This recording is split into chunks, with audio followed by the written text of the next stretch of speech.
बिस्मिल्लाहिर्रहमानिर्रहीम। अस्सलामु अलैकुम नाज़रीन।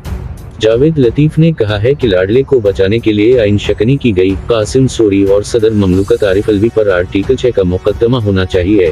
विफाकी वजीर मियां जावेद लतीफ़ ने प्रेस कॉन्फ्रेंस करते हुए कहा है कि 2017 के किरदारों को बेनकाब करना होगा। इंतकाम के अंधे कवानीन ने मुल्क को तबाही की नहज पर पहुंचा दिया।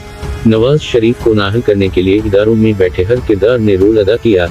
किरदारों को एहतसाब की चुकी में लायक बगैर इंसाफ के तकाजे पूरे नहीं होंगे।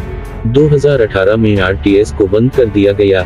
जावेद लतीफ़ का कहना था कि इमरान खान के मुकदमात का फैसला किए बगैर इलेक्शन नहीं चाहिए। नवाज शरीफ जुल्म करने वाले किरदारों को बेनकाब करेंगे। मौजूदा महंगाई सूबाई हुकूमतों की नाअहली है, इनकी जिम्मेदारी है कौम को सबसिडी दें। बदकिरदार कौमी मुजरिम हैं, सजा से नहीं बच सकते। नाज़रीन, अपना ख्याल रखिएगा। खुदा हाफिज। पाकिस्तान जिंदाबाद।